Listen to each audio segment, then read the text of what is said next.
warahmatullahi wabarakatuh. Perkenalkan, nama saya Anita Febriana dari kampus Universitas Pancasakti Bekasi, Fakultas Ekonomi dan Bisnis Manajemen. Nah, kali ini kita akan membahas dari mata kuliah Manajemen Operasional. Untuk itu, simak video berikut ini. Nah, baik teman-teman, di sini kita akan membahas mengenai manajemen operasional. Nah, di sini kita harus mengetahui apa itu manajemen operasional itu. Nah, manajemen operasional itu adalah proses perencanaan, pengorganisasian, pengarahan, dan pengendalian sumber daya manusia untuk mencapai tujuan organisasi secara efektif. Nah, maka dalam suatu perusahaan tersebut harus mempunyai manajemen operasional. Nah, dari pengertian tersebut merupakan tujuan dari manajemen operasional. Mulai dari kegiatan proses perencanaan, pengorganisasian, pengarahan, dan pengendalian manusia untuk mencapai tujuan organisasi secara efektif supaya perusahaan tersebut berjalan dengan baik.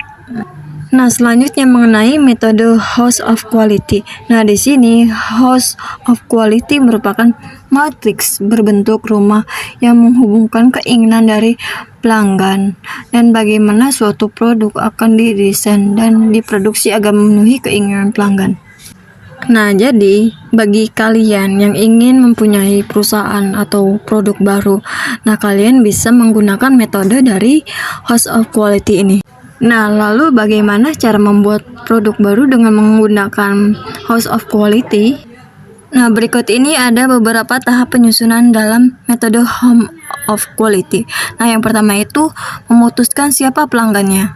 Dan yang kedua, mengumpulkan data kualitatif berupa keinginan dan kebutuhan konsumen. Yang ketiga, menyusun keinginan dan kebutuhan tersebut. Dan yang keempat, membuat diagram afinitas. Selanjutnya, dari tahap yang kedua itu membuat matriks perencanaan. Tahap ini bertujuan untuk mengukur kebutuhan-kebutuhan pelanggan dan menetapkan tujuan-tujuan yang berformasi kepuasan.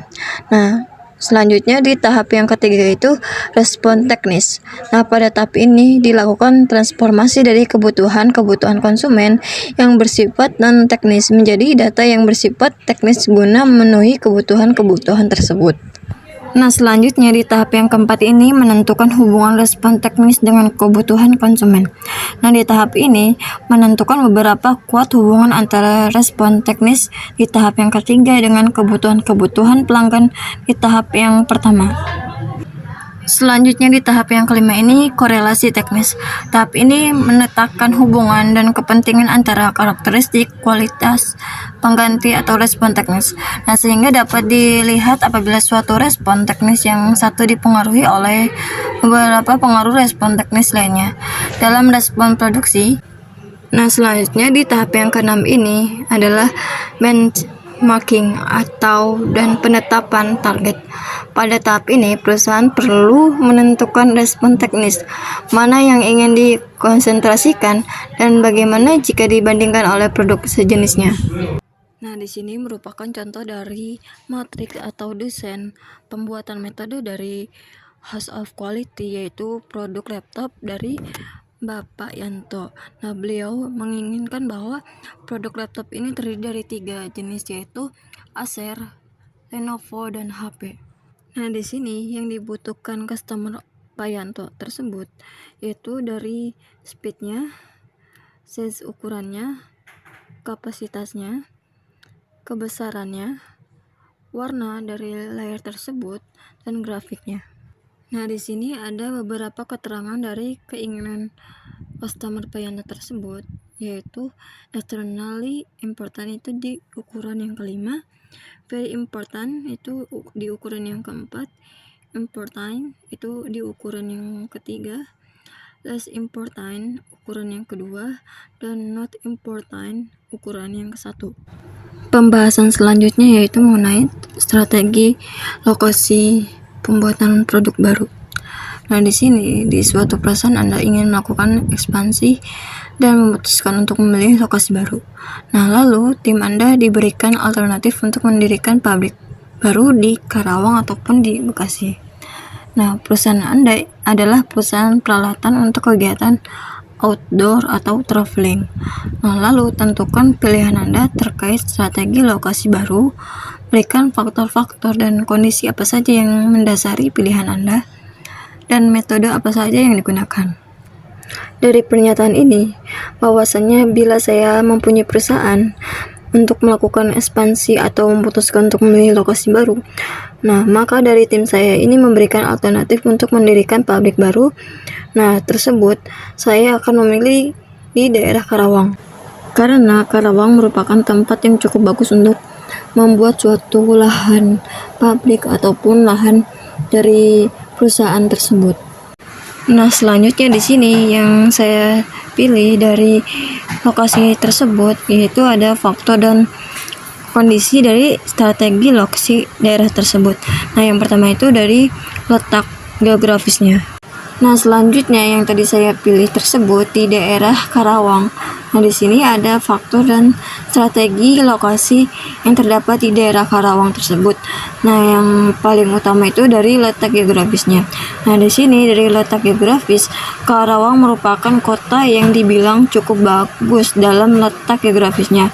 Nah, karena begitupun di Kabupaten Karawang yang berjarak 95 km dari kota Bandung.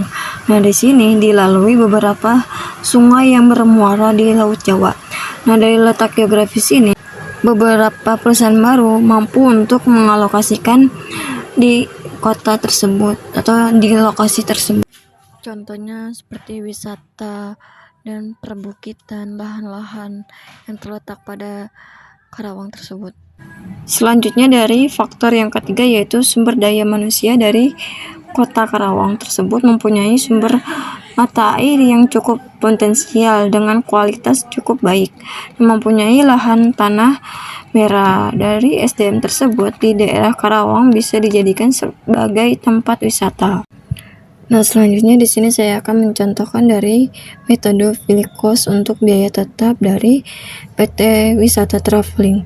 Nah, dimulai dari biaya transportasinya itu senilai 700 juta, biaya pemandu wisata 500 juta, biaya sopirnya 500 juta, biaya parkirnya itu 100 juta, sumbangannya itu 900 juta, biaya masuk kendaraannya itu 100 juta, biaya jalan tolnya itu 50 juta, biaya administrasinya 250 juta.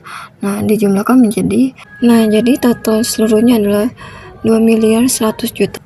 Nah, di sini merupakan dari studi kasus PT Traveling Karawang kini mengeluarkan biaya produksi sebesar 2 miliar 100 juta, kuantitas tiketnya itu 25.000, untuk biaya variabel itu 20.000. Nah, per tiket berapa hitungan biaya tetap? Dari studi kasus tersebut, di sini saya akan menghitung biaya tetap melalui metode fixed cost. Nah, di sini dihitung dari biaya tetapnya, dirumuskan VC sama dengan itu total cost dikurang dari unit variabel dikalikan dengan quality.